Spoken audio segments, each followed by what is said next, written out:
Hello everyone. Today we talk about learning history tips, advice, strategies if you want, that are all aspects naturally that favor, importantly, the construction, the building of a decent cultivation, education, culture, whatever you wanna call it, but that cannot make up for probably the most important factor that is motivation. That is something we will have to speak at some point of in more detailed terms, because it's actually something that has a strategic value within itself, right? And brings you goes from the existential to the strategic.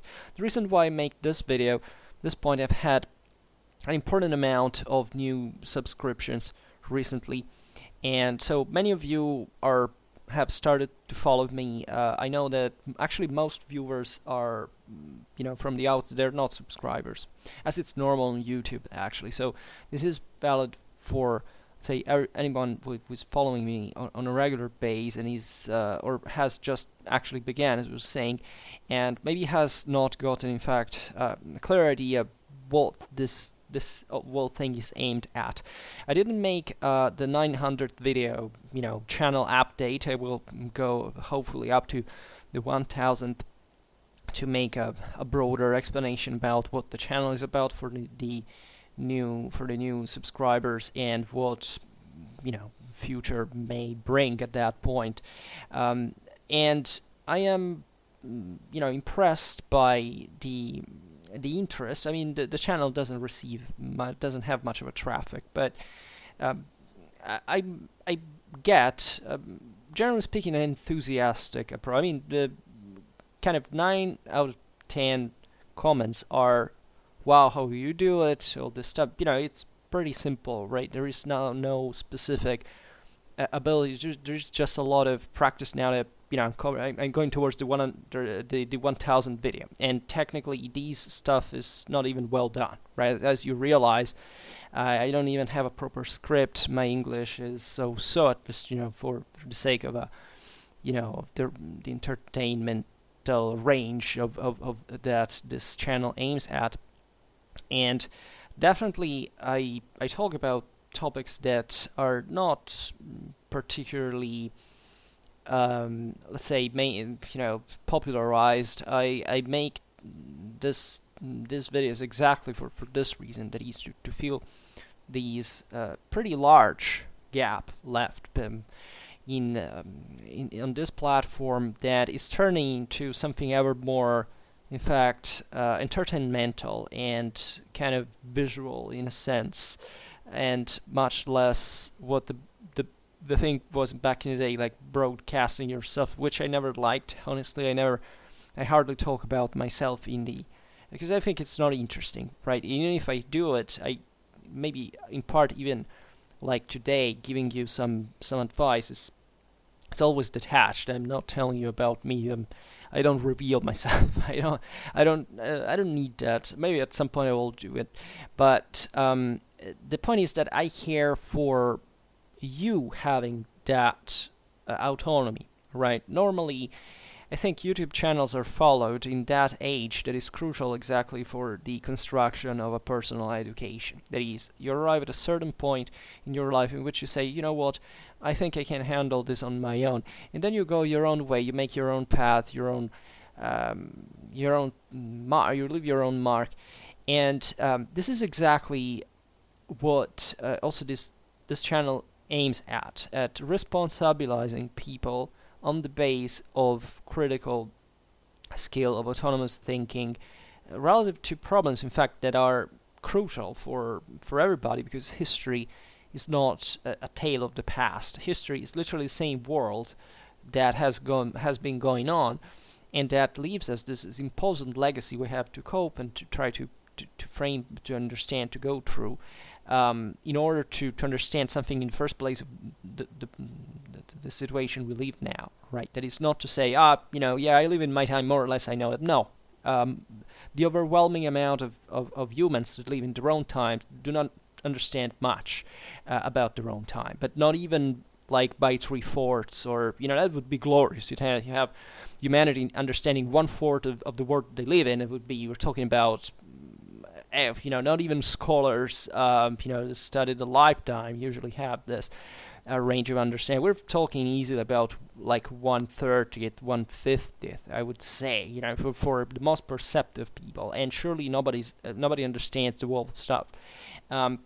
So history has a capacity of synthesis in this regard, because it forces you to stand from this baseless ground that obliges you to build something, let's say, in the air that, however, it has to stand on something in the first place, maybe on its own, right? And that's what history fundamentally brings you to.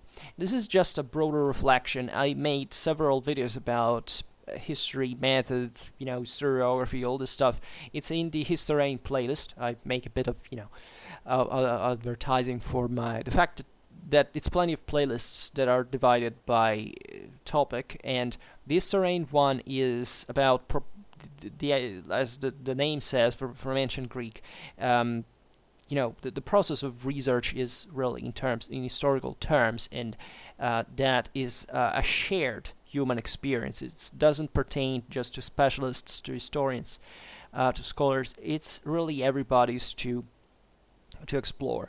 And this is in fact one of the things that I really care to stress in this video, that you can make history on your own, not just in the sense of making history like will have an impact on the world, and the world is resulting from all these various contributions. At the end of the day, we all do. We have a responsibility. So it doesn't stop just by saying, okay, I will do my part or not. I mean, the more you study history, the more you realize that acting or not acting always entails an enormous amount of responsibility. People who pretend to live sheltered by the world by saying, I didn't do anything, right? It wasn't me, right? I haven't understood much about life or the world in the first place.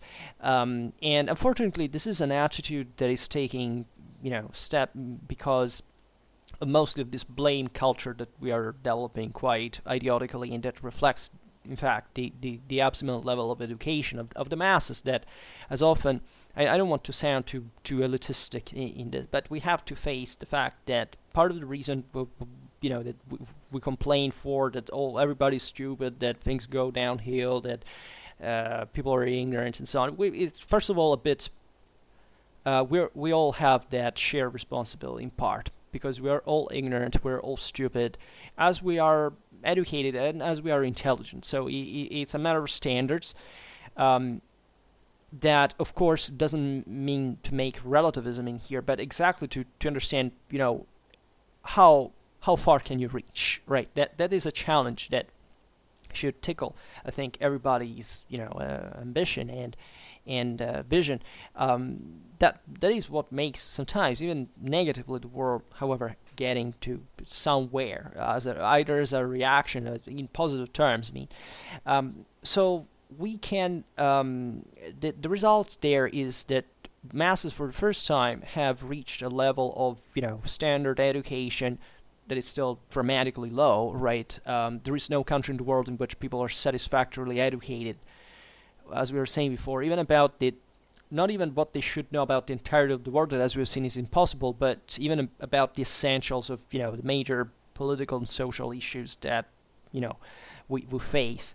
And we're talking here about quite concrete levels of understanding. It's like, understanding the difference between debt or deficit, or having a broader idea of how, scientific publishing works in talking about things like climate change, or what people are generally exposed to, just flashes of ideas, of ideologies, and they buy either one or the other, depending on what they feel like, right? Emotionally. The world instead is a serious thing. It does require scientific understanding, and of course we can't have that either altogether. We can't all be experts about something. That's why I think history, as we were saying before, in its synthesis capacity, provides us with some interesting insight on not just the complexity of the world, but properly the difficulty in imposing ourselves in relation with it and coping with it, and to make something that really has a meaning, right? That is obviously something we are going to find, because the meaning of our existence is fundamentally what we give to it, right? If that is how far our responsibility is. It doesn't sound like, I can decide whatever about what I think about my existence, because reality will smash itself in your face, regardless of that, and therefore it's quite on the contrary, realizing that the research of this meaning is constant, but it requires your commitment throughout all the whole thing. That's why history, it gives you sometimes the breath of life, towards of lust, towards this knowledge, towards this capacity of engagement with the world. That is something we all struggle a bit, right?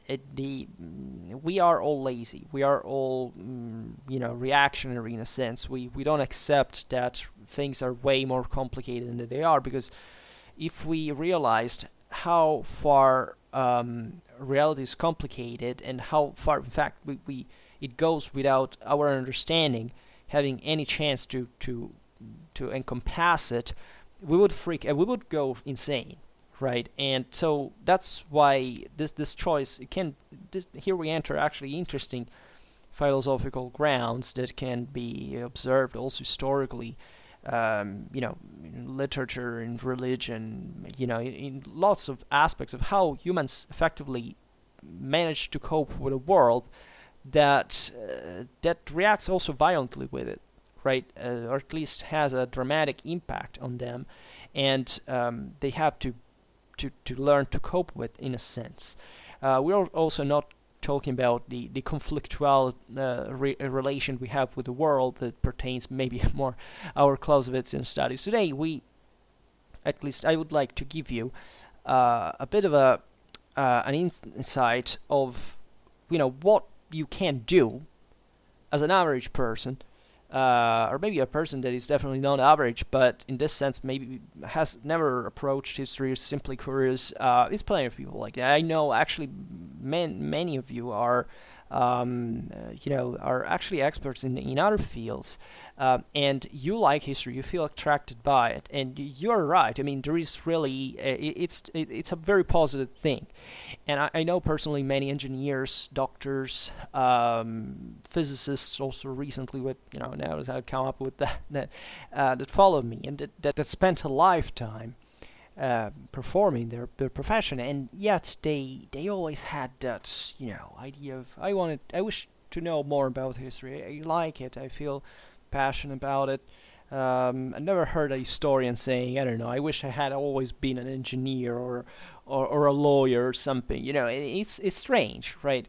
But only apparently, in the sense that there is this obvious, let's say, universal language of history, in a sense that brings intelligent people to realize, also sometimes even less intelligent people, but so in fact instinctively, right, that there is more to that history is more than just a specific field of of education or a subject or something that is just written on a page and covered in dust in some library, right? There is a living part to it that can help us realize things better. And there are many reasons, naturally, why people are attracted by that. I presume at least in our world, I think this has been universal in a sense. First of all, historiography has always kind of tried to answer questions that are very similar to our own, right? That's another valid reason for appreciating history, because we don't study history just for random relics of the past, right? Not even in archaeology you actually see, in spite of all the, say, accidental material that we find there, it's something that doesn't have a meaning or a face, or is not part of a vision of the world that was expressed through those remains. So it's humans talking to other humans across the millennia and more, and sharing something, right? In spite of the differences of the radical divides, sometimes even just think about people today are very sensitive about moral problems in the moralistic sense of the word, but there are naturally much deeper issues, and sometimes history actually shows you how it is the case. What's the hierarchy of importance? Sometimes history does it brutally. On this channel, when we talk about war, for example, we definitely. I mean, I'm generally. You see, I'm kind of a sensitive person, so I address these topics always, if not with calm, but I try to, to present them in a way that is not impositive, right? I try to explain how things work, almost I can say mechanically, but in a way that can be followed logically. Then, whether I do a good job or not, that I do not know, and probably not, given that the content is not particularly popular. But at the same time, I think there is a hard lesson we're taught in here, that it's essentially we can let's say lay down, adapting ourselves to the idea that things change, yes, but I really don't know, or otherwise we can't really think we can make a difference, which I presume in life is possibly the most important thing, right? And even in here, the motivation is essential. I can't tell you how you have to be motivated. History is seducing, as we've seen. It's fascinating. It kind of thrills you. There is some tragedy and passion and inspiration. There is a lot to get in love with in it, and it's so varied. We all find something interesting in it. This channel is dedicated mostly to warfare, because personally I think it's one of the most revealing topics you can discuss. There is a certain pressure and conditions involved that bring humanity on the fore dramatically in all its weaknesses, but also strengths that you wouldn't see otherwise. And therefore today you will forgive me if I'm going to be a bit biased relatively to what you want to study. We're talking about military history a bit, but it's valid for history in general. And it's really a simple tip. Today I should have done the von Clausewitz video, but I was lazy, and I wanted to talk about this for the newcomers here. The question may be as simple as that. That is, what can I do to know more, to learn more history, right? And to learn better, that is, to acquire not much of just a quantity, but a quality of information. That is a crucial point. I presume the reason why also channels like these are followed is that people do want to get answers. They want to get explanations. They want to know facts. Sometimes there is this kind of positivistic obsession towards facts. If you read Dickens, there is some nice satire to that at the time, but it's still very contemporary feeling. The idea that somewhat history is made by these big, massive, cohesive mountains, bricks that form the solid building. History is much more fluid, but paradoxically, its strength derives exactly from these currents, from these forces that agitate it, as far as also human nature works exactly like that. So it's obvious that searching for facts, for reliable information, for quality answers and things like these is natural. It's something that mostly young people tend to be searching for, because naturally they are beginning to understand the world, and they need a guide, and their brain is made at that point like a sponge to absorb as much as they can at that point of view. So it's easy to at that age also to get information in a kind of identitary sense, because you're kind of building your own persona, your own character, your own personality, broadly meant, and then eventually you start building on it, right? There are people who legitimately have an important amount of like a 20-30% of people that are older than me, sometimes even much older than me, and that is kind of flattering, I would say, if not moving. Actually, I'm not easily flattered, and technically I'm not even like in this case, because I don't make videos for considering who is just the target of them. This is open to everybody, but it's meaningful to me because there are certain questions that of course remain throughout all life. We all pass through this experience without knowing things that we at some point we wish to know, right? So there is surely a biological age that these advice can fit better with. But again, this is really meant for everybody, and it's just an advice through my personal experience that at this point copes with history at a serious level. Let's say, by social standards, at least, that are, believe me, are very, very easy to surpass by anybody. Since 10 years, considering history is something serious in itself objectively, but of course one thing is just reading books, as we will see today. Another thing is studying them. Yet another thing is understanding them, right? And there's not just books. There are sources. There are also influxes deriving from other people telling you about certain stuff. So that is crucial in terms of who's the spring of your information, right? It's one of, as you understand, in history, it's obvious that. And that you can't do without the question of who said that, right, and why, on which base. Sometimes it gets quite boring because you say, but I can't provide a reference to a source to prove my point, right? In history, formally, we do like that. Of course, you can't say something unless you back it with evidence, and of course, you can't back even in a serious work. You can't literally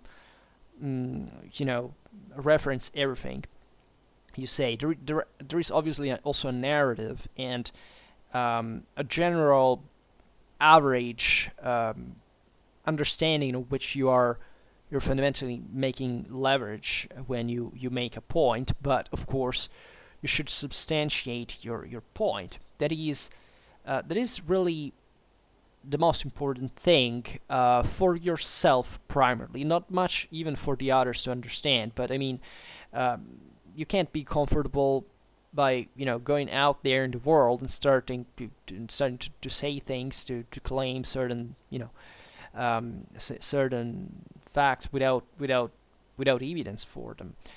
Some of them are just conjectures, and we surely live in an age where we understand the value of quality information. The idea that we actually have a problem with that, and it's exactly in these moments of crisis that some improvements are significantly made. Not always. It's not.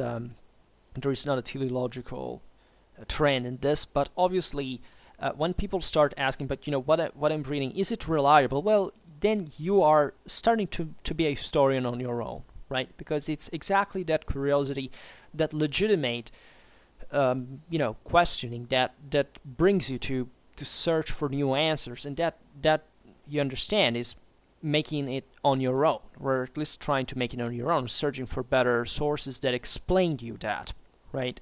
As I was saying, on Schwerpunkt, I make content that is aimed prevalently at making a point in that sense, right?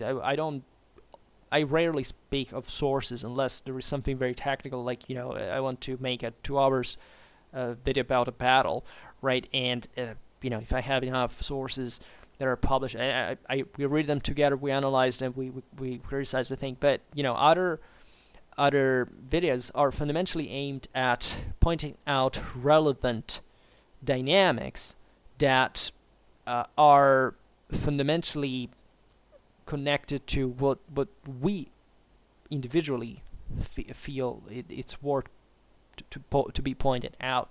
That's another dynamic in history. Like, why is that? What is that people question exactly? What people questioned 50 years ago is not what we question today, not what we questioned 100 years ago. So that is how flexible and fluid history goes. There is also an improvement, an objective, positive accomplishment. Historiography has dramatically bettered its content, its methods, and this has shown us in parallel, as a consequence, that history is in fact much more complicated to understand than it seems at a first glance. So here we start from the assumption of you really have to begin the first step, which is never quite the same thing, because whatever your background is as an adult, even as a very young one, as a teenager, when you start getting seriously interested in history by literally making it, is your family, your culture, your country, your beliefs, your education, meaningful experiences, people you've met, that all contributed to form naturally an historical image in your mind, right? That is sometimes even spot on. I mean, in the sense we try, in spite of all the mistakes, to after all deliver some reliable content to the younger generations, right? We failed miserably at some levels, but some are important differences that can be understood objectively just by people who go ahead from after high school with secondary education, that can start speaking in terms of higher competence, right, and that can fix the problem. So it's obvious that I personally can't be snobbish about certain mistakes and deeming them as this is asinine, or you shouldn't think like that, and all this kind of apocalyptic sometimes, unfortunately, and or peremptory attitudes, explanations, and so on. So a bit of harshness is always required, because without discipline, without harshness, without conflict, you can't go anywhere. In fact, one of the single most important things you can do to get interested in history is actually confronting yourself with other people, which it can be hard, right? I personally, I'm an introvert, and I never had much of a social life, and not surprisingly, given what I do here every day. But I had it, in part. And the question is, I've always preferred books to people, telling the truth. And books are naturally way more interesting, relatively to the subject matter they talk about normally. This is not always the case. Of course, books can be, just useful for, to be put under a chair if with the legs, or one of the legs is too short. But I would never say to burn, to destroy a book, because it's kind of against my belief. But certain things are worth, to say that they are completely useless, or at least they can be taken as good examples of what it is not what you have to do.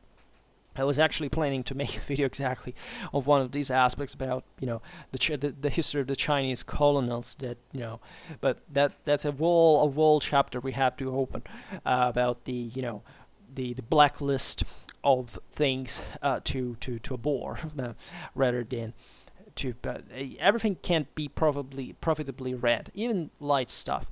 But let's say, the motivation enters into play there, because when you confrontate with other people, you develop a competitive capacity that is difficult to be found in a simple intellectual retirement with lots of books but no further stimulations.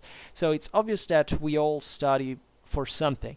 either for career success or to appear better in a sense, to have a few. I mean, depending, it's usually a mix of all these things at once. So that is our motivations, but at the same time, it can be a greater motivation that is not so easy to find.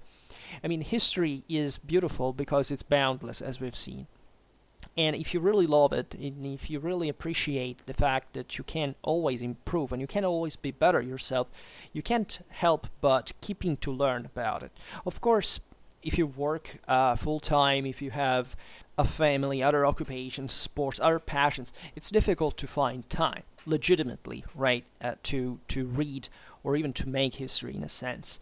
But I would say that in today's times, we need definitely time for resting way more than we have. We're chronically, for example, sleep deprived society at this point. Those are very important things. I mean, to have a healthy mind, a rested mind, to come to grips to certain important concepts that are not easy to understand. So that reading a lot, for example, as we were saying before, doesn't actually mean to understand a lot at the end of the day, which can pass. I don't know if you wondered why we study and we have a structured educational system. It's That's what makes the difference. Why? Because who studies at university is more intelligent than other people. It can become, because objectively education, intelligence is acquired, and it does pass through this critical effort that the mind does to get past certain problems and therefore to improve itself over time. So technically, yes, but at the same time, it's not that those people are technically better or worse than others, right? It's not that if you talk with a scholar, you necessarily are talking with one of the most intelligent people around, or are always going to tell you the right thing. It's almost embarrassing sometimes to hear certain phrases, sentences by some authorities that are meant to be particularly reliable, in that they do not really have a clear idea of what you may have gotten simply through amateurally, let's say, through a passion and so on. I came across these situations often because I study a topic that a few people actually consider. So even when I spoke with a lot of medievalists, important professors that were studying the same societies I study for their military systems, and they didn't actually know or understand or let alone care, but that's another problem. But actually, even have the suspect that there could be the suspicion that there could be something to it that is so important to know. This is not saying because it's your thing, if you think it's more important than it actually is. Yeah, I mean usually that's a psychological attitude, but historiography altogether is beginning to point that out, and unfortunately, however, we still haven't gotten to the point in which we actually know what to do about it. Also because we're living in a time in history when there is a huge crisis in systems of education, and not much because these are not updated or they are allegedly anachronistic and so on, but it's literally a crisis of motivation. Right, there is no technicality or magical formula to rise, to educate a young mind successfully. It's about the reasons why, the prospects that you give to this person. That is, of course, to be coupled with a structure, with a discipline. That is also something that we're dramatically overlooking, but at the same time, we're missing the bigger point of this all. That is, if you don't give a reason to these people to improve themselves, you can even hire the best technicians in this regard. But what are you going to achieve there, right? And that's also why there is such sometimes a distrust and lack of confidence in oneself when it comes to know history. There are why even so many extremistic political views, so much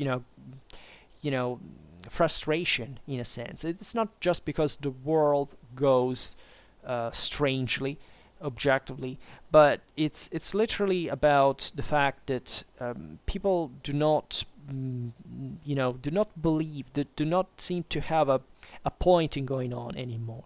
This is to be observed at many levels, right? I think it's a shared experience.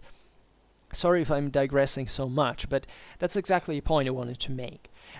So confronting with others sometimes, it takes us away, to go back to the point, that, let's say, false sense of immediate, maybe of true, but yet immediate and let's say, reduced, small, restrict, narrow security that instead derives from, for example, living in an environment where people just think exactly the way we do. I know this sounds terribly kind of kind of leftist rhetoric. That is to say, you're the one of those guys who said that most people that want to have homogeneous societies are narrow-minded and bigot. It's not really an accurate depiction of reality, right? Reality is always complex by itself, and what is happening in there is that you can absolutely be a functional conservative by accepting that you have to understand new things and still maintaining your core values, or at least defining them better. Why not? Than just presuming that you have some special arcane knowledge and wisdom that is just essentially a bunch of prejudices, and that is valid both for left and right, and that's exactly why also this with people who have an important historical understanding, it's much easier to confrontate, because you tend to have more points in common. And in fact, confronting doesn't have to be just conflictual. I mean, I think it's attractive to fight. It's attractive to risk, to gamble sometimes as well, because who has the courage even just to go out there to speak up his or her own mind, knowing that literally everybody can disagree with that if there is not some thrill added to it, right? We all like drama in a sense, but we think that maybe some arguments are, of course, that makes us feel better or frustrated or embarrassed, or we get angry. We'll pass through that at some point, but still they gave us a reason. They gave us, first of all, something to think about, and secondly, that expanded violently, brutally, and therefore effectively our mental boundaries. And even with people that know more, then actually you can recognize those same patterns that you learn from. Here, it's not a matter of having the same opinion, but having studied the same evidence, which is a different thing, can become interesting exactly because of the diversity of opinion, right? There is not a single person that has an opinion equal to the one of others, right? This can be extended to so many levels of belief that sometimes people overlook, because they reason as if in history there was that core thing that always remained the same, and then it doesn't matter what others say, it's always been like that, and then they decide to interpret history like that. That just reveals a lack of actual historical development or research or whatever, right? And it's very easy to spot. In fact, when we speak of the beginnings and that kind of, we all tend to lend our ears to this or that opinion rather than going to look at facts ourselves. And that's exactly what youngsters are somewhat supposed to mean, for a while to follow the elderly and then to start on their own, right? It's just that in human terms, this should happen much earlier than what it turns out to happen in our own societies. That is already technically in your late teenage, you should be able to say, okay, I think I already went past I don't know whether to say intelectively or intellectually, but let's say to have gone beyond at a moral level compared to my parents. It's at least for what concerns talking moral in terms of literally of not much of wisdom, but of actual intelligence, right? And that's a very important thing, because there is also generational improvement that takes place. Wisdom, unfortunately, you can't acquire, right? But intelligence is something you can cultivate very positively, right? Wisdom is when you realize you've made the mistake and it's too late, right? And that you will not forget for the rest of your life, because that was something you maybe cared as nothing else, and that will make you grow in the hard way. But intelligence can be let's say artificially exercised in that sense. So it's even normal to say that, yes, a mature teenager in his late, towards approaching his the 20s, it should be a bit more, you know capable from a mental point of view than their parents, right? Whatever also in here the age difference is. It's is it a bit optimistic as a, well, I don't know. I think for young people it's at least something they begin to think when they realize that objectively there is a world out there, when they come out of the shell, that requires definitely an understanding that maybe has never been found in the familiar context, that is objectively what you know better than at that point than anyone else. But also that is the spring effect that brings young minds eventually to collide against each other, to go without to start forming their own responsibility, their own autonomy, and then eventually their own authority at some point to improve. And it works like that, and it's supposed for this stage to take place. Excuse me, I drink a little bit. So, what can you actively do? I mean, even if you don't actually study history at university, because naturally the best way it is, of course, that the best way is, of course, to start studying for history for a living. That's the best path you can find. You can take for becoming a good historian, right? And it takes a lot, right? And in fact, that structured knowledge at some levels may not be paralleled by others. There are exceptions, especially as far as polymath people are concerned. As we were saying before, there are usually people that, however, built their own maybe their own competence in another field, that acquire the competence also to understand other fields, even though they're not specialists, right? This is the thing, very even here, in fact, the concept of authority and of reliability is very flexible, right? You can easily find a person that, especially in a field like history, a person that is more competent than you, simply because history is so varied that it's obvious that just by reading a Wikipedia article, sometimes you can't be more informed than a professor about a topic that professor has not even heard, right? There is nothing wrong to that. It's how it's supposed to work. But of course, also from your side, you should be able to understand that a structured education is properly a much more powerful tool to employ to literally look through sources, evidence that at that point will be much more familiar to you and how to handle it, and that of course will give you a dramatic edge just in terms of sheer efficiency, right, and effectiveness regarding to that task. What can you do instead if you do not take that path, right? Because we will surely talk about university at some point, especially when I will get rid of the last step before, but there is never a last step, because hopefully I will always remain researching, or I don't like teaching very much, even if I speak so much. I never dress as if I was teaching anything. I like to have a chat with you, essentially, and to share my own opinions and telling you maybe some information, but it's just my take on the stuff, independently on how competent or incompetent I am on them, right? And that's I think a very healthy way of coping with that, because we are all at we're sharing the same problems, the same experience, the same interest. So we can't help but help one another in that path.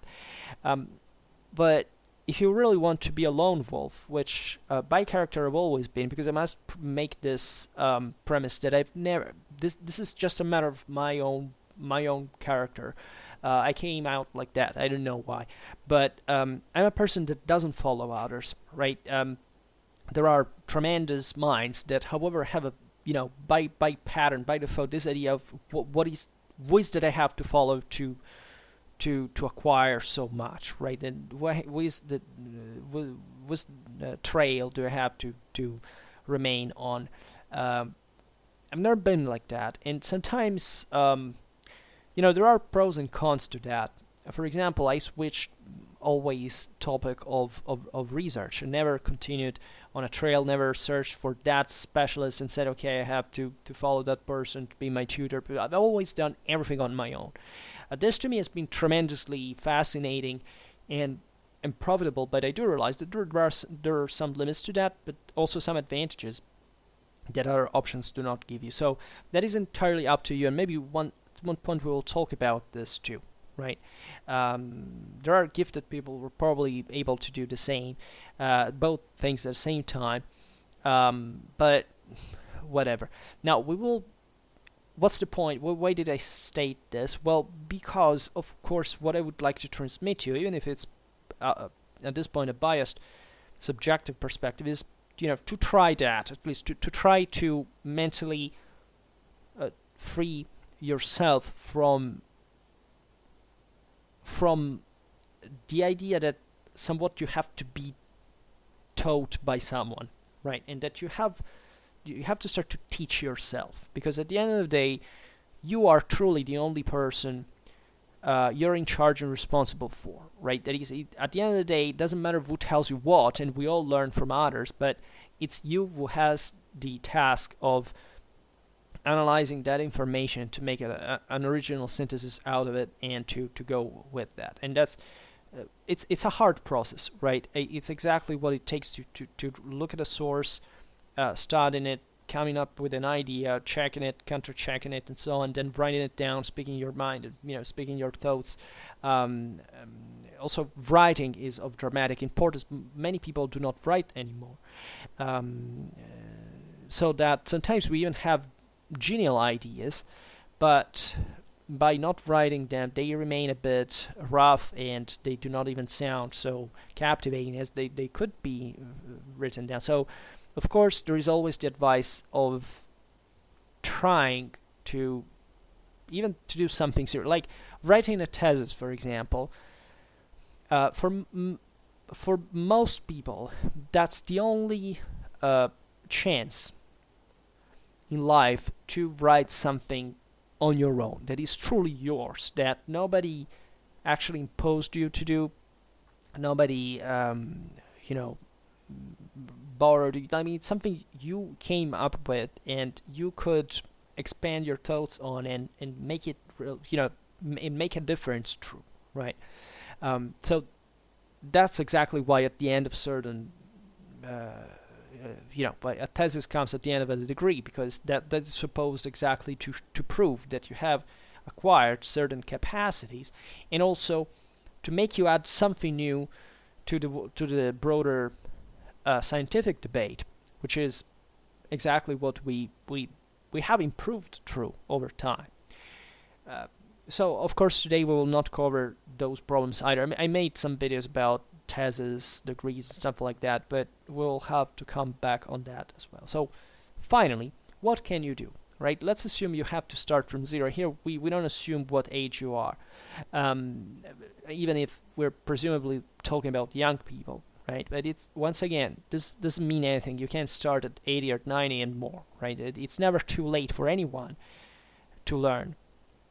This is very important. Learning, knowledge is for everybody. It belongs to everybody, and this is something that is hard to accept sometimes, because we all have our own thing. We all feel secure about idealizing our own identity, our own our courtyard and what that means for us and all this stuff. But it's only when you you actually expand that view that you realize you can embrace so much more. So it's the perspective of a hurt intellect to reason. Like it's not necessarily bad. I mean, it brings to problems, of course, but opening your mind at that point is crucial. So of course we all have different resources available. It's obvious that if you know, the typical non historian, let's call it this way, or history student, is a person who probably, on average, is not going to spend a great deal of time or money on, for example, history books, right? I would like to counter that because surely there are people who are capable of doing this. And in fact, the internet here is of great importance. The internet sometimes is demonized or kind of looked to with contempt by the great scholar. I met so many kids, for example, online back in the day when I participated to groups, forums at the very beginning. They were very, that teaches you a lot, right? Those places are maybe the first environment. If you are not a very confrontational person in real life, let's say to start building your backbone, right? Because the forums develop that sense of competition, sometimes unhealthily. They're very rough, right? Sometimes, but they at the same time confer that capacity of saying, first of all, that they are space, right? And they make you properly aware of the fact that there are other people out there that are studying and learning, and that wakes you up in terms of what is that others, the average, has done already and that you haven't. So that's the moment of learning for you. Then at a certain point you start saying your own stuff. You're going to be brutalized at the first. You're going to be butchered, but then you will build a thick skin. You will develop. You will learn from your mistakes. You will grow, and you will see people will keep coming as you were back then at the time, and that some will make your same path. A few actually, others will actually remain exactly the same they were, right? And that's sometimes even easy to recognize by age, such groups, because it's very difficult to change a person's mind. I don't know, after they are, I don't know, 32. Like there are specific stage. I mean, at 24, you basically stop to learn and to maintain that kind of sponge like capacity of retaining information. By 32, even relationally speaking, it's difficult to literally adapt to another reality, because the burden, the baggage, that the treasure that you bring with you, it's so structured that sometimes you start even to struggle with it yourself. So you find it even ever more difficult to even integrate other. Not much other information at that point, which should be easier, but actually to adapt to other systems that are dramatically different from yours, right?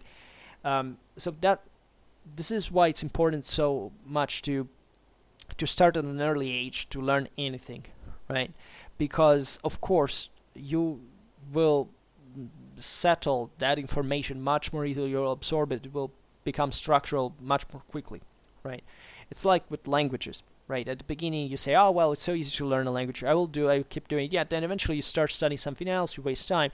You arrive at my age, you say, yeah, maybe I'm still versed for it, but you realize your mind is not so flexible anymore. And that happens in an age that is conventionally today, understood to be still your youth, right? So it's actually a very fast thing. But the internet, as we're saying, is actually an interesting source of information. It's not true that internet is unreliable. If you look at sites like archive.org, for example, you can find an enormous amount of books that are exactly the type of quality source that you need, right? This video is not dedicated to like what kind of authority should I follow at that point? Because the first of all, the concept of the video is the exact opposite of this. Is that, what can I do to become the authority in this? And that's the where you have to have the guts of taking the chance of even daring to think that. And it feels hard, right? It's not. You will fail at the beginning. It's normal. But the question is also, of course there is content that is better than other.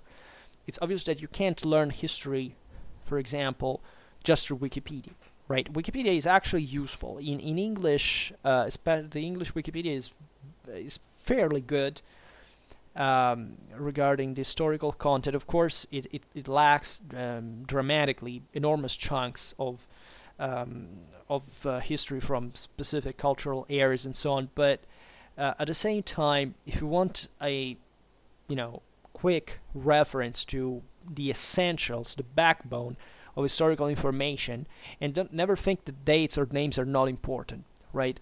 On Schwerpunkt, we try to make that in the sense that, of course, it's an extra reference and it's important to focus on. But let's say we also skip it sometimes because we think that dynamics are altogether more important than the evenemental history as we learn it in school, right? But that is also to be studied like that. You can't. I presume you can't start a university like a basic medieval history exam, for example, without knowing names and dates. It's silly. It's obvious that you should be learning dynamics coupled to names and dates, but names and dates in that point are exactly the skeleton. You should start putting a bit more flesh around, because otherwise you literally have no point of reference. You see history as a sort of nebulosa out there. Unfortunately, I see that this is becoming instead the kind of typical way of teaching history, especially okay, people who come from those countries will recognize this, but I mean, the idea, for example, of teaching history thematically. That is to say, you don't make an actual history from the beginning to the end, and you have to learn it all. So a sheer amount of information to learn by heart and to reflect upon critically. No, it's like today we talk about this chunk, and the other day we talk about this other chunk, disconnected by different scholars that have different specializations, and then, okay, yeah, you're a historian. No, it doesn't work like that, right? This is perhaps what we didn't insist too much on, because in Schwerpunkt, actually, our plan is to cover all the as much as we can in a kind of a net. Right, at this point, with more than 900 videos, I arrived to the point where, if I made a video, you can find other 3 or 4 similar, ones that are based at least on a similar, on the same topic, let's say better, but on with 2 different perspectives of looking at different aspects. There are still huge holes there that haven't been covered, but that's exactly the point. We are here to complete that picture, and I must say that here, through tags, etc., titles, there is a capacity of doing it. I mean, if you must say, if you search on YouTube for certain historical topics we cover here, sometimes I'm literally the only one who talks about them, because they're not so, because I choose my topics randomly, as you know, from a pool of pretty varied content that in this sense increases the surface to cover, but at the same time are based on, sometimes are topics that I wouldn't even cover if it depended on me, right? If it depended on me, I would just talk about tactics, military organization, battles, whatever, things like that, right? Equipment, stuff like that. But I realized that it's exactly what I was saying before, that you can't do without certain topics for real. That is, you can't, this is a Clausewitzian theory. I mean, you can't understand war if you don't understand politics and society, and vice versa, right? Never fall into the mistake of new military history that says, war is important because it tells us things about, socioeconomic aspect. No, war is important because it tells you about war, right? And military historians should be about that, right? As history of economics should be historians of economics, in fact. And then, of course, to have a dialogue and to notice that these things are obviously intertwined, but not pretending that war is kind of an outcast thing that just crazy people with violent manias study, right? It's actually a big chunk of what we should all know about our own world, and part of the reason why our world sucks so badly, especially in terms of political culture, is exactly that there is no strategic culture out there. That unfortunately, if you look on the internet, is revived just with people with kind of militaristic pulsions, and that also play on the stereotype. It's not about that. They're just a primitive. Literally, it's like the difference that there is between a warrior and a soldier, right? And that, in fact, is being flipped also in popular culture today, as if the warriors were the best soldiers. No, it's the other way around. Soldiers are better than warriors altogether, and because they first of all, we got rid of warriors, fortunately, also because their political and social model was nightmarish. But also, of course, there were reasons for which the same warriors are those who began to create soldiers, right? And that explains you the world thing. But because effectively soldiers achieve more, not just on the battlefield, but also as citizens in the political arena, and because they know how to handle more intelligently reality than what a warrior ever could, right?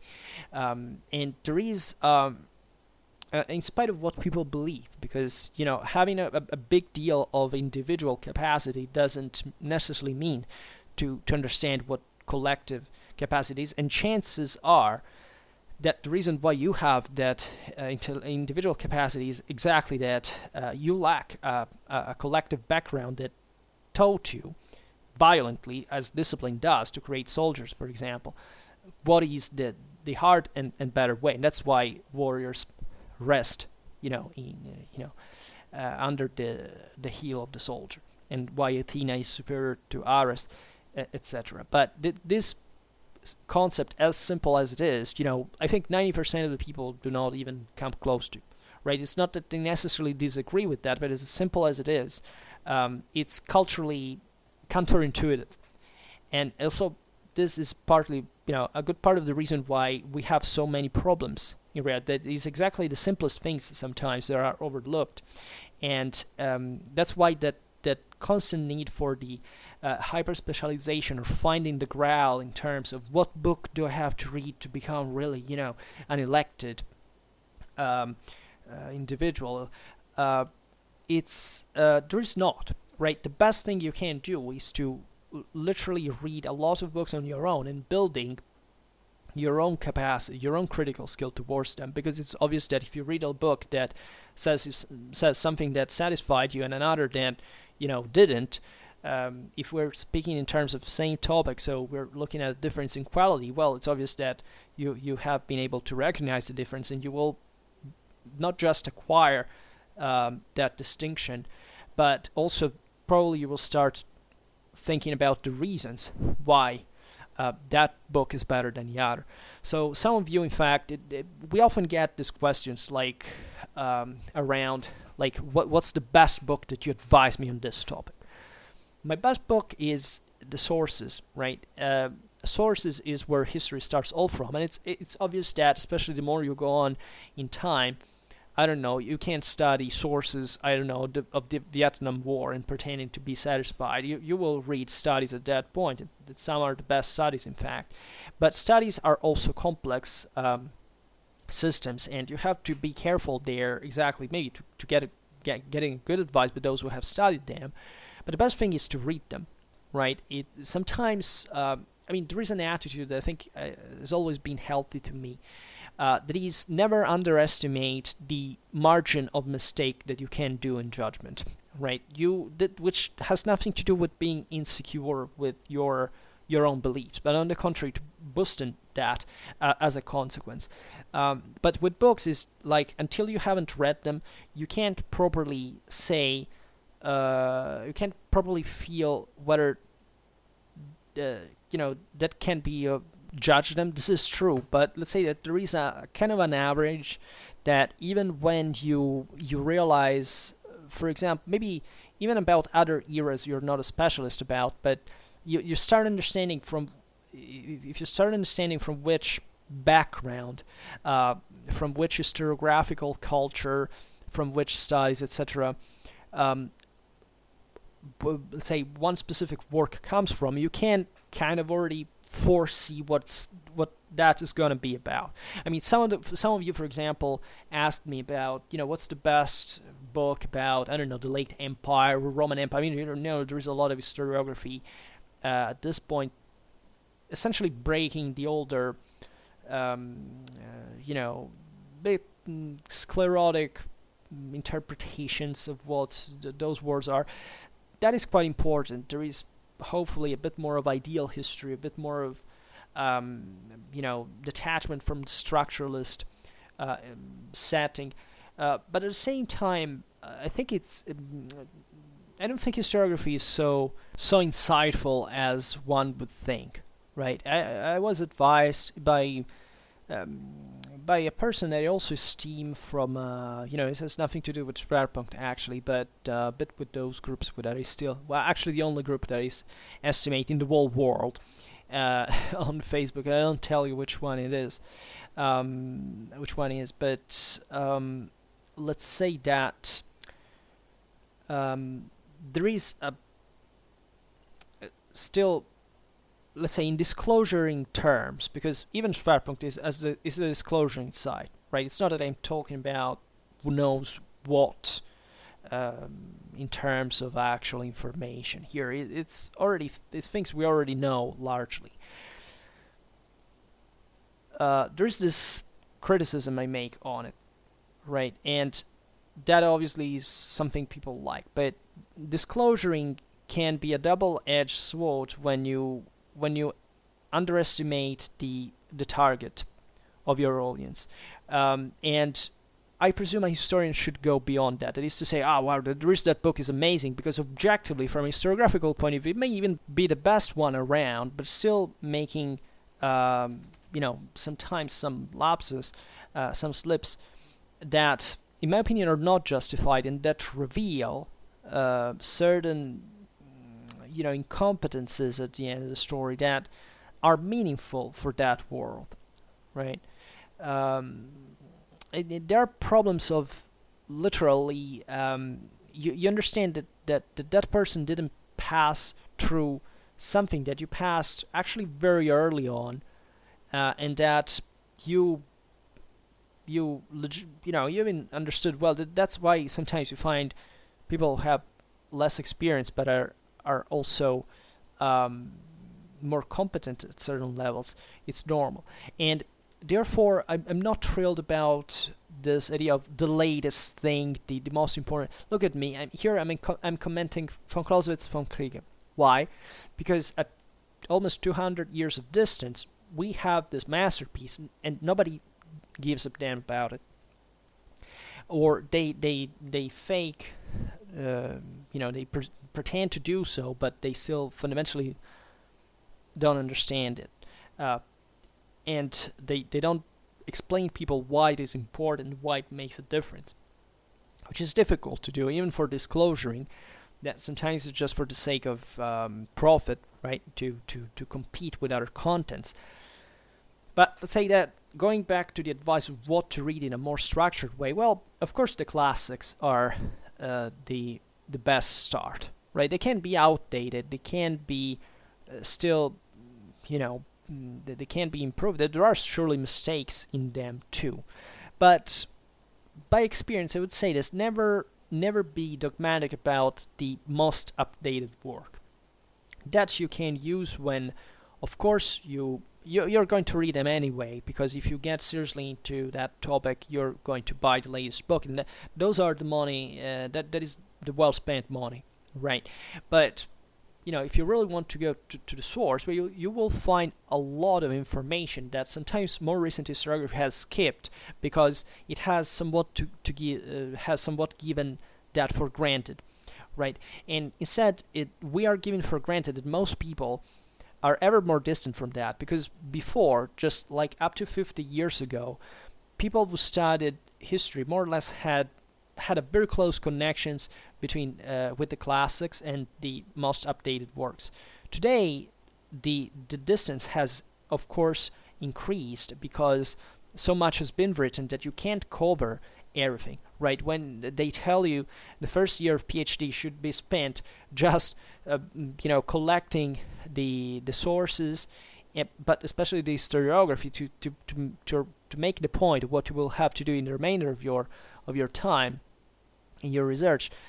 Sometimes you realize it can't be done in 1 year. It would take 10 years to actually read and understand properly everything about that topic, and it's becoming difficult to handle. That's also why there is such a great flourishing of calls for papers, because it's become easier. There is obviously an economical interest behind that sometimes is not as few to do with you as a historian, has to do with universities earning money and you just having an extra article on your curriculum, but just you can have the lifestyle because you already have kind of security, and that doesn't speak for a fair competition. And in fact, these calls for papers suck. I mean, in terms of quality, the quality of papers has drastically dropped. Like I in the last 50 years, you can say there are entire national historiographies that haven't basically done anything good.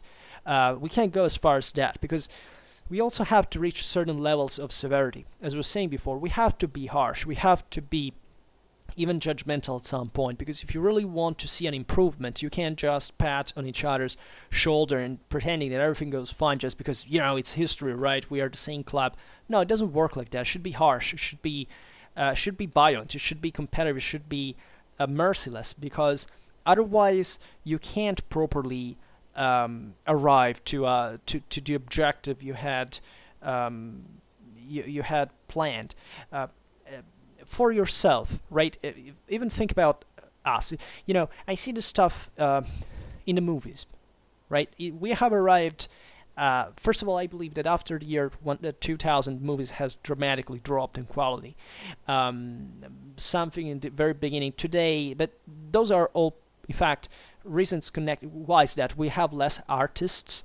No, it's just because of vicious production dynamics. There are that highly disfavor actual talent, and this is not also the usual complaining about the poor ones that make the best things but are misunderstood, or that make counter that belong to the fringe, that is not mainstream. That is also another load of bollocks, in the sense that, first of all, there's no mainstream. Reality is so complex. There's never been a mainstream. That's why I hate, even as a conservative, the thing, because the mainstream media. No, it's not the mainstream media. It's just that specific media. Yes, there are many who do stupid things because they have evident political interests, but why don't you create your own free media? Say, because, those are the ones who held the power. No, actually, we live in a world where still, we can actually make a big difference sometimes, and we don't do it. That is to say, there is this idea that there is somebody that dominates everybody's thought is another declaration of historical illiteracy.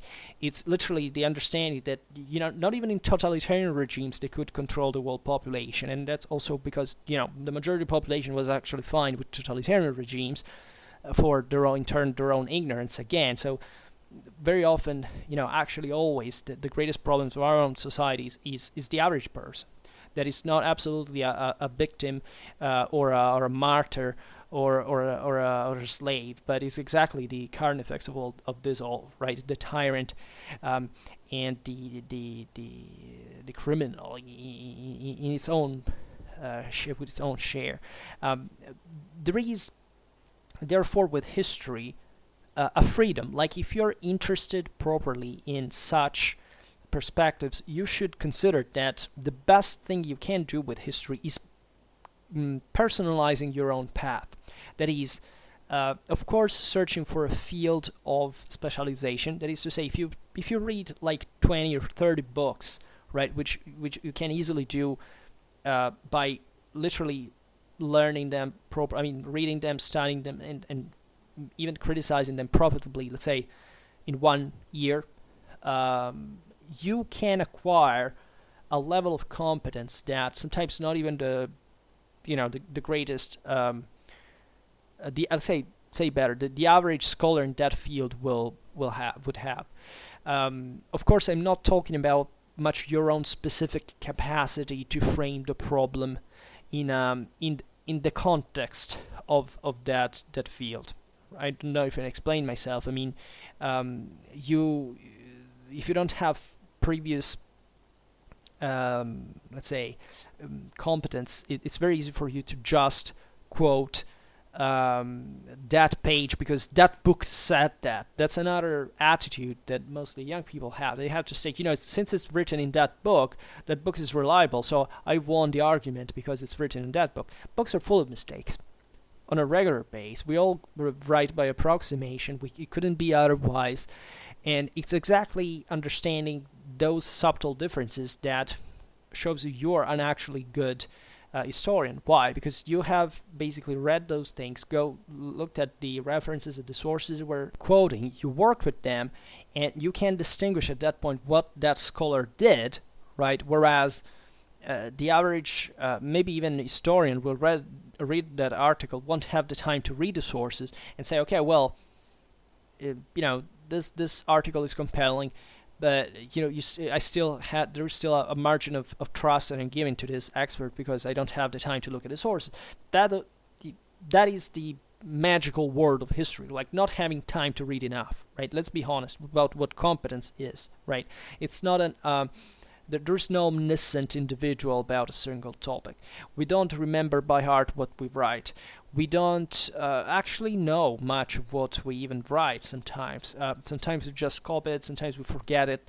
Copying it in the sense that you basically, when you reference another author, of course you have to learn what he says, but once you've done it, it's easy to cancel it from your mind. It's simply having rephrase what he wrote and then use it as a reference and point, right? So it takes an astonishing amount of time. One of my colleagues said probably, he was spot on that, it takes a good 20 years before you can actually claim to be competent in a given field, to really have a comprehensive understanding of a certain reality. So this is very different from the 1 year it takes to you for covering that specific field.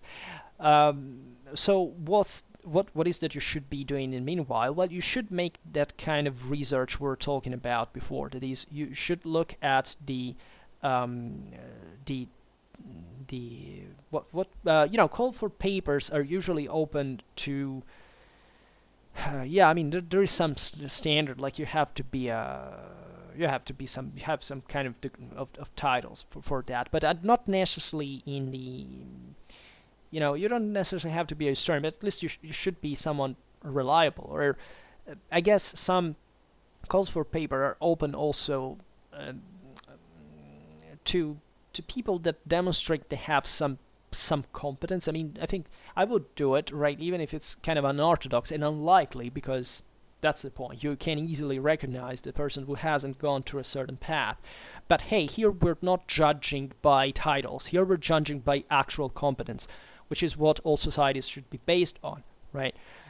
So that there are some terrific historians that were, that I know were engineers, were political scientists, and this, they wrote quite interesting things. You can't see there the bias, you can't see here what they didn't have that you maybe had, but still what is written is valid and is a good starting point, right? So reading a lot of books at that point becomes crucial, because that gives you an idea more or less of what a publication can be about, even just from a formal point of view.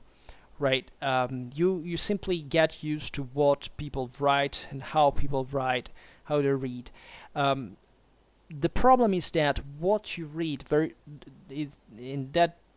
comes, let's say, more easily under your attention. However, it's not the most updated or better, yes, the most reliable historiography. I distinguish most reliable from most updated because, as we've seen, I mean, there are good classics that are maybe 40, 50 years old that are still entirely valid in terms of, of actual information. I mean, aside from, of course, these two generations of researchers that passed by.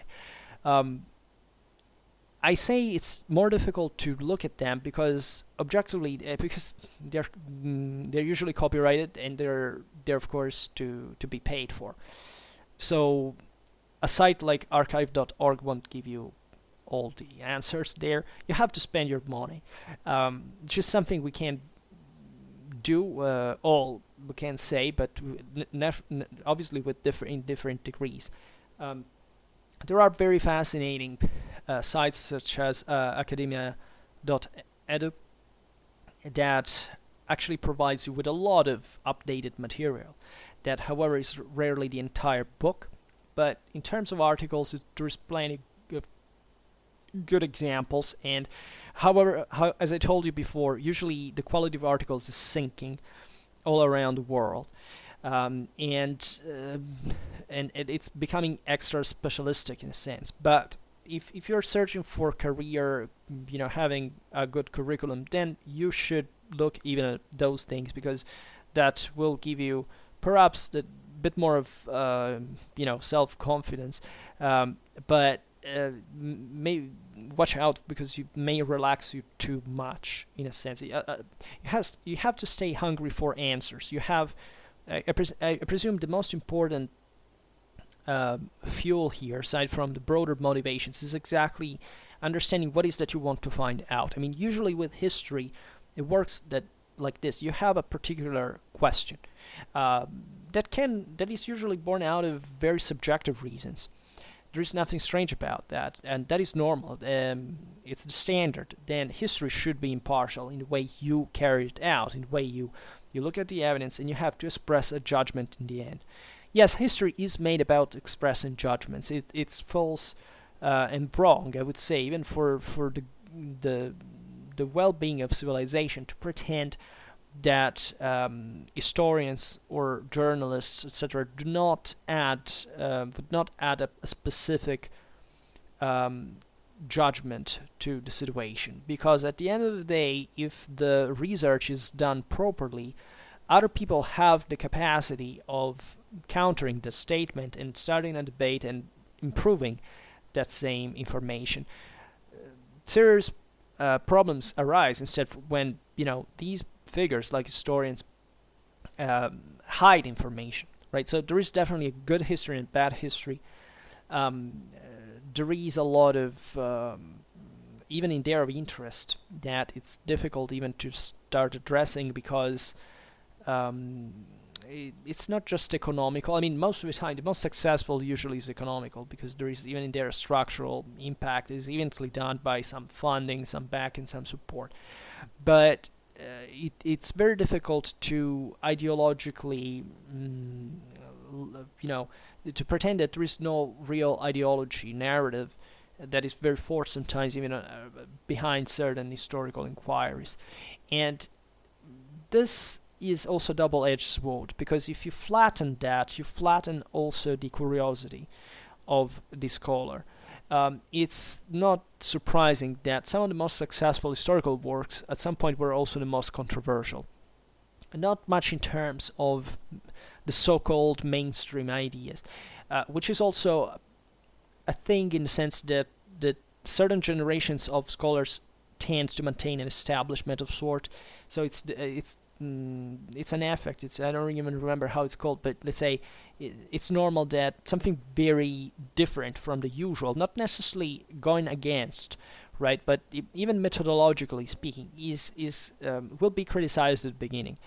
But that criticism would make it quoted in a sense, and it will become an important work to read at some point.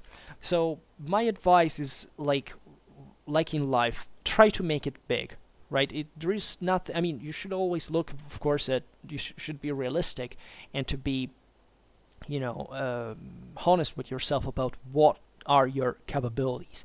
But having the possibility, the capacity of doing something great and not doing it, not trying that, is a great loss in life. It's a lost chance that is not justifiable, right? For an individual as well as a collective meaning, we should dare to do things that we are kind of scared by. We are, we don't feel very confident about, because that can solve the problem in itself and bring us to places we wouldn't even dream to arrive by improvement.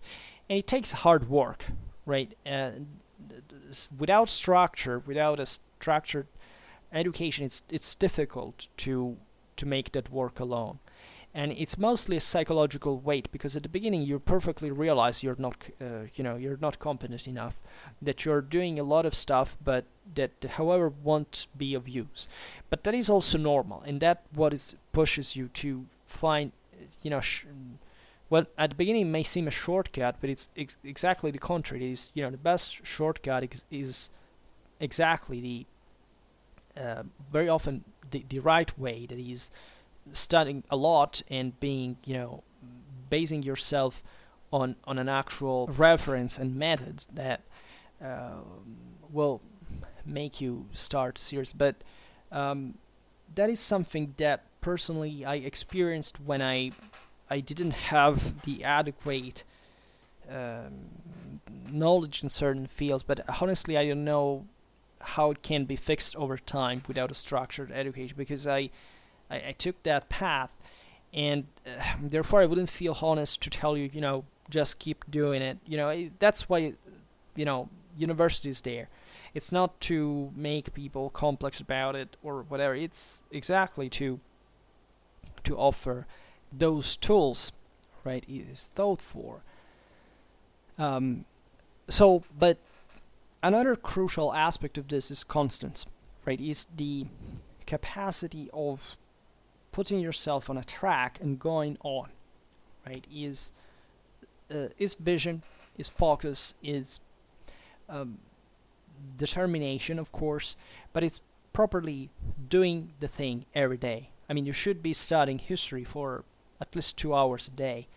If you do for a lifetime, you can definitely accomplish a lot, even just in terms of career. So 2 hours is maybe too few. Let's say in certain specific moments, such as you're making a research exams, writing a thesis. But let's say the average, that is to say what you will be doing, however, in spite of all, right? This is something that many people can't stand.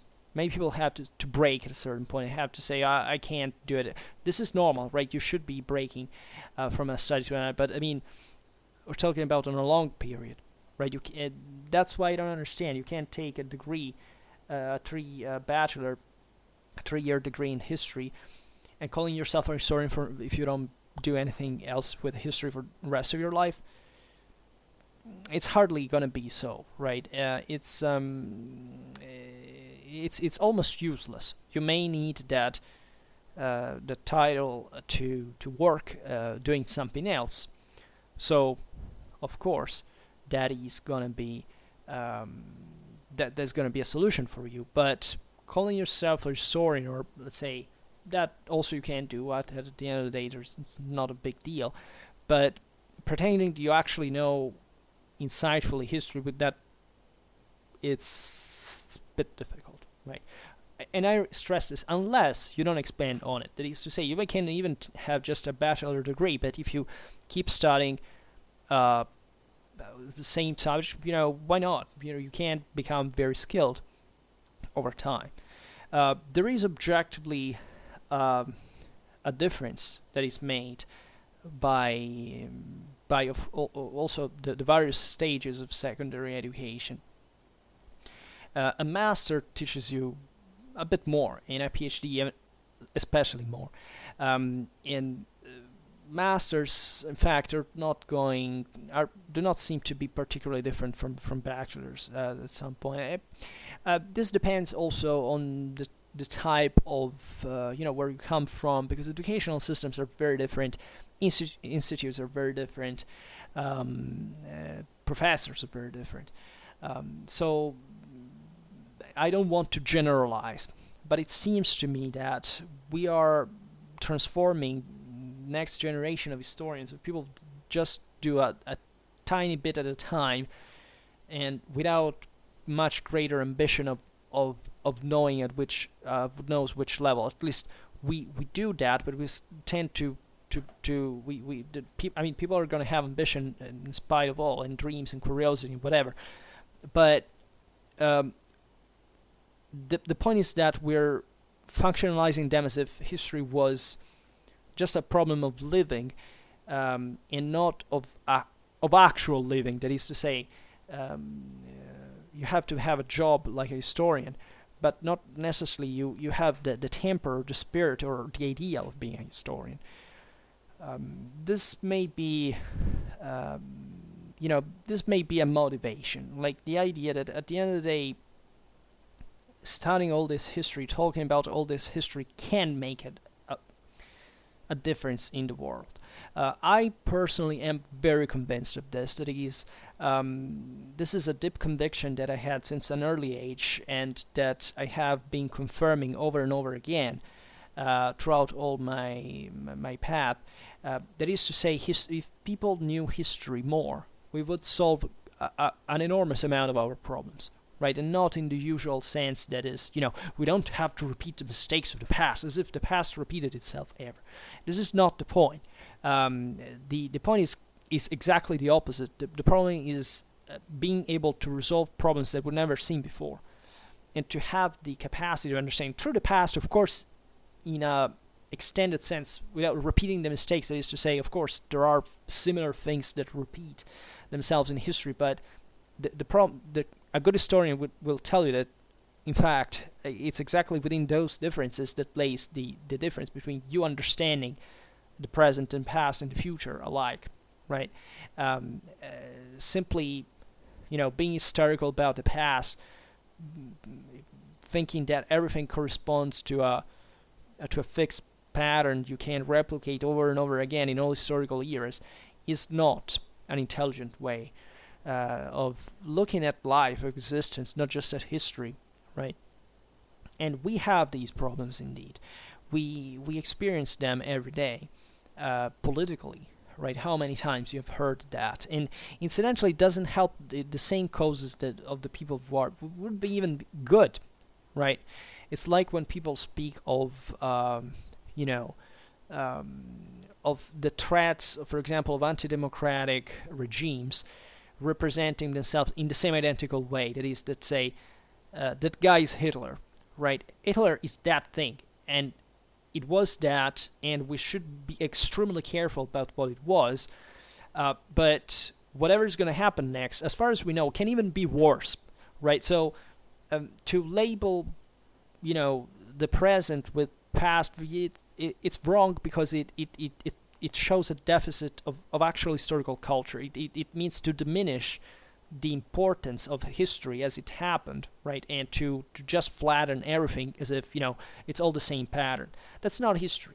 That doesn't help you to prevent, to stop anti-Semitism, for example. That, if anything, will fuel it even more. If you don't take an actual stand in a more concrete way, if you don't focus on the problem for the one it really is. Sometimes this is also counterintuitive, right? Because you would say, but at the end of the day, it's still against Hitler, right?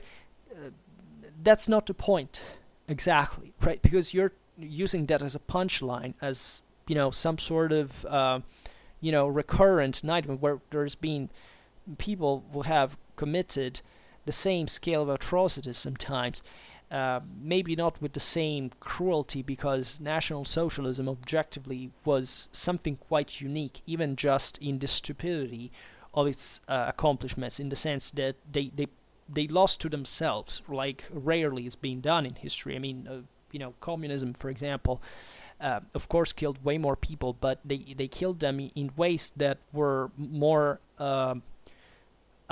incidental, if you want, or even when there was an actual planning for it, right? That it wasn't driven by, they wouldn't lose strategical resources like, I don't know, the Nazis thought to do by exterminating all the non-Aryans.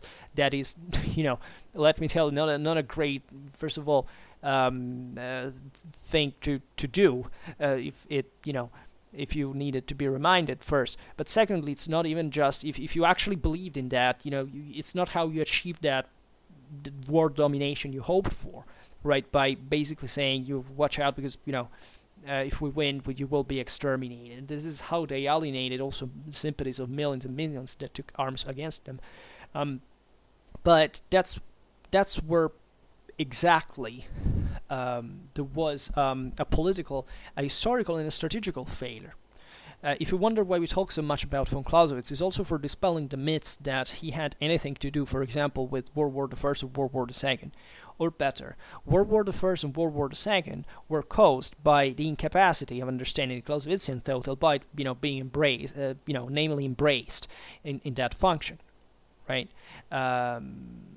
Just look at National Socialist concept of total war, and confronted with what the Clausewitzian theory actually spoke about towards the tendency towards the absolute, and it's basically the opposite thing that von Clausewitz taught. At the same time, this can be said of even of the Schlieffen plan, of course, but there is more to it, and well, this is an entirely different topic now, but that shows you how history is never banal. You can't stop to a simplistic interpretation as matter to a dichotomy, to a fixed standpoint.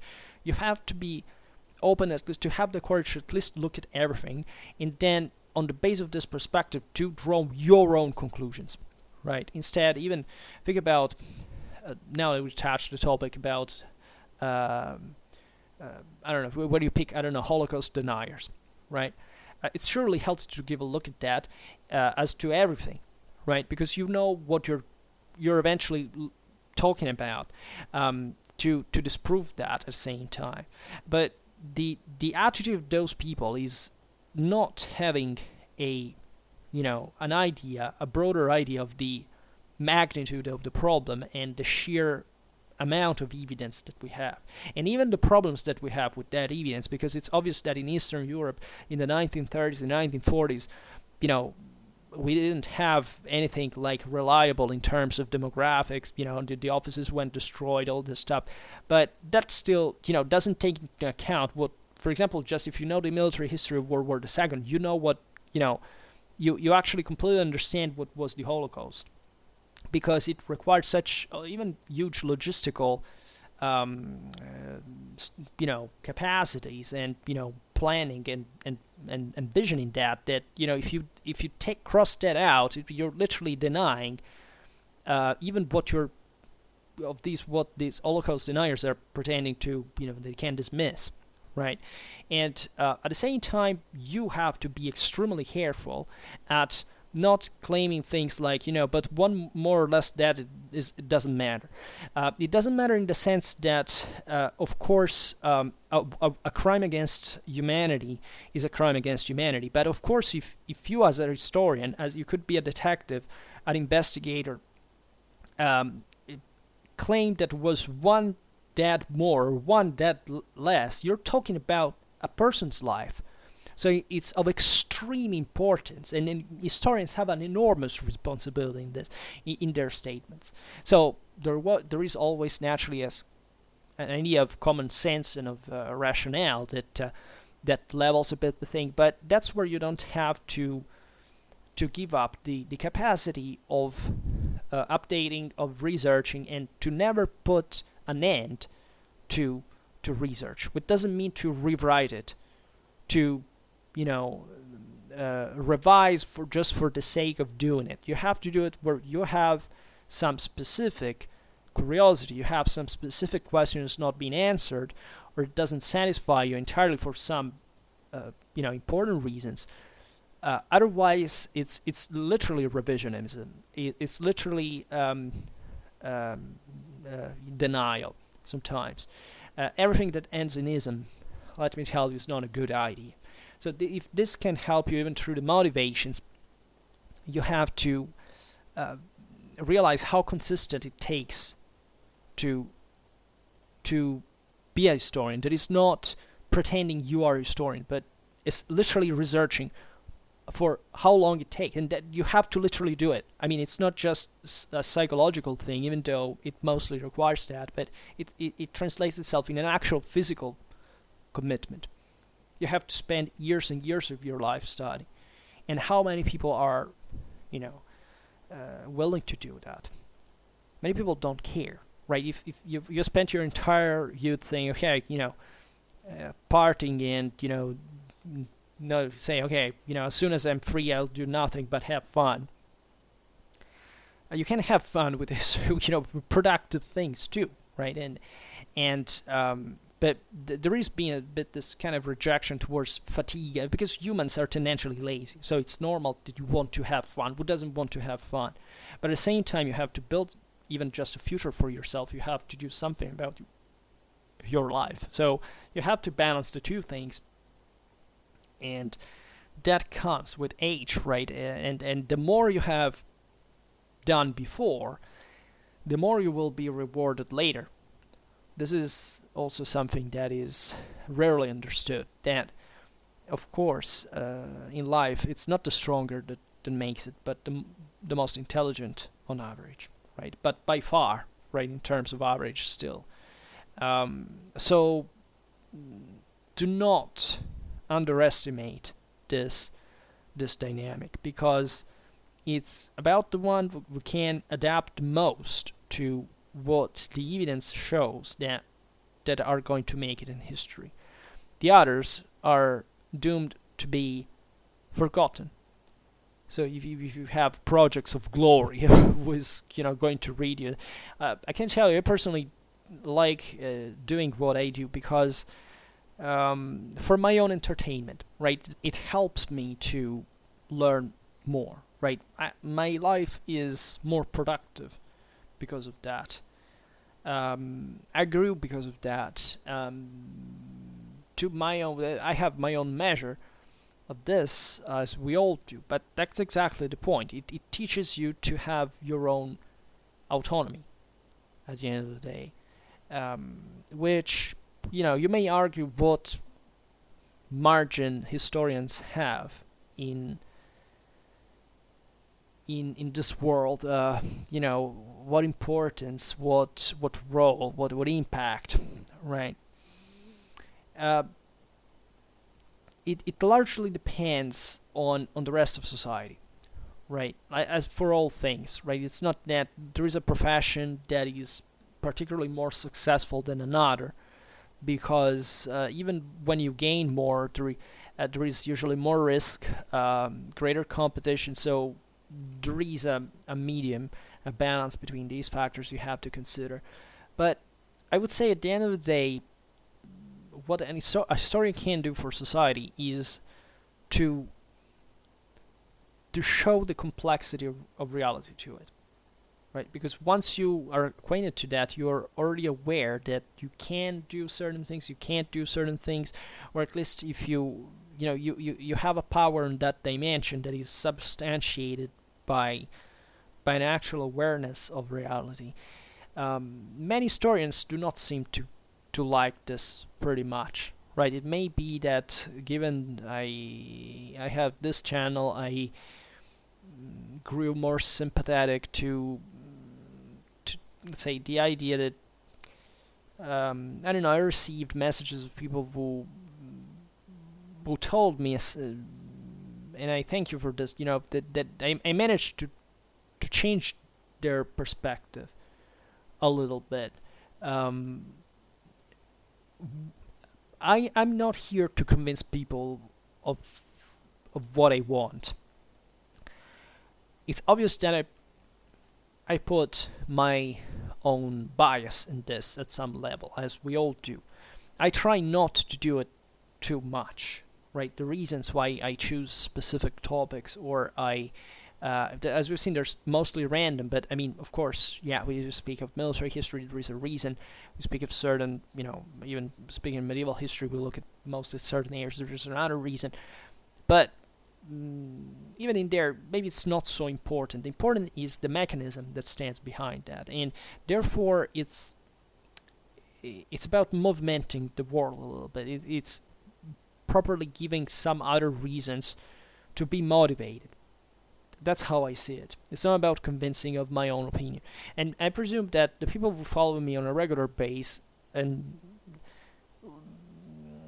follow me for this very reason, for the fact that, after all, I don't care about forcing an ideology there. It's full of channels that do that, even indirectly. They, maybe for the sake of entertainment, they want to sensationalize certain realities.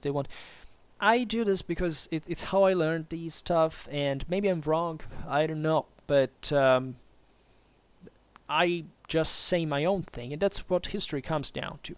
Is history a matter of opinion? Yes, definitely yes. I mean, there are certain things you wouldn't think are opinable, let's say, but that's when you have the actual competence for pointing that out and correcting another person's view, right? And that can be, as we've seen, traumatic, can be, may not be nice, because that's where the conflict arrives specifically. But I would say it's also part of the game of improvement, as we've seen before. It's probably also one of the most effective ways of changing things, to really talk about it, even in heated terms, even in ways that you wish hadn't been there, you hadn't used.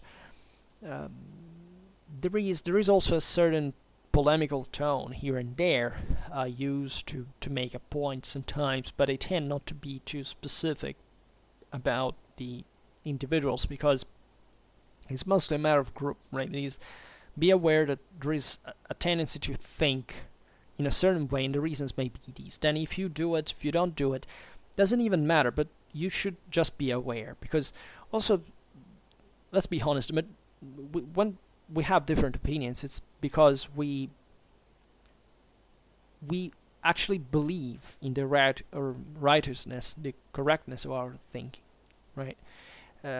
You will rarely find even the worst villain ever, if there is such a type of person that does something that doesn't believe is going to bring some good, right? So that, I think, is it's a great ground to start reasoning complexively, and then that this doesn't spare from disrespect from other, quite dramatic consequences in disagreement, different ideas. But at the same time, it's when crisis arises that you're going to find a solution, that you're going to say, okay, well, this thing is, we're gonna fix it in order to go on, right?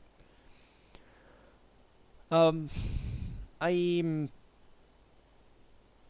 could easily stop here, because I have the impression that when I start this unscripted, let's say, unplanned more than else videos, I repeat myself, and some things I say are, you would be surprised by how different I am in real life. I don't, especially with, well, let's skip this part to say that, it's harder for me to talk about these things with people I care, because sometimes I fear to hurt them, right? I fear to say things that I disagree with, and of course I care about this person. So I admit with you that consequently that I care less, maybe, I don't know. But I like to make it fair. I know that here on this channel, this site, there is apparently a male audience, and also my topics about warfare so usually are, more oriented towards male audience. I don't know. I mean, it's kind of understandable, but at the same time, it's not. I don't see why girls shouldn't be interested in this stuff as well. I know some of them, I would say, and but so there is a bit more of aggressiveness and competitiveness, and the sense of giving a, speaking out loud, and with degree of affirmation, right? That is very useful to give even a pattern of interpretation and free. But I believe me, I care about what I say. That is to say, I have scruples. I every time I finish videos, I say, okay, well, finally it's done.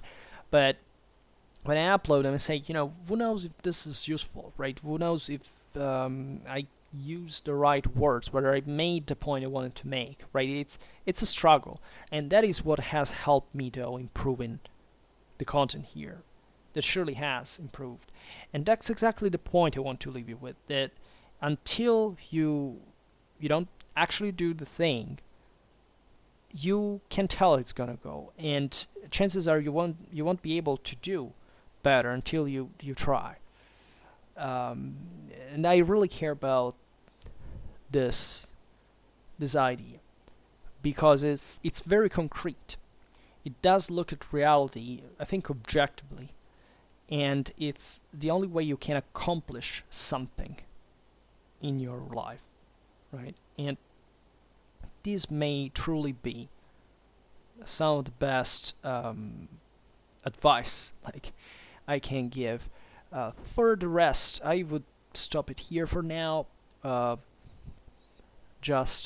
I said at the beginning of the video, it was just for acquainting the new subscribers to what is that we actually do here, right, and why.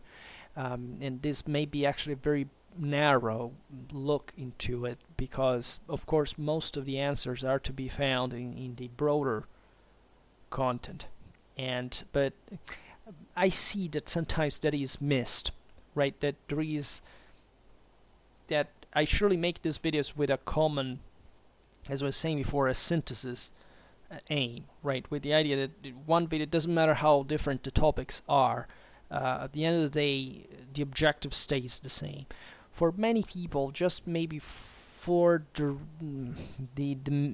dynamic they come across to my content, it's not quite the case, right? It seems to be like more, as I was saying before, that somebody's fixated with that topic, so they just follow that for that specific thing. They don't give a damn about the rest, right? That is exactly what we're trying to counter here. That's why we connect the whole content, because if at some point I made somebody discover something new that they wouldn't expect it even to be interested in, well, I feel like I have accomplished something, right? Because others accomplished that for themselves, and that's probably the spirit. Alright, for now, stop it here. I just hope that you enjoyed this video. If you did, please share it. Otherwise, leave a like or subscribe to my channel if you're interested in my upcoming content. And for now, I thank you heartily for listening to me. I wish you a nice time and see you next time. Bye.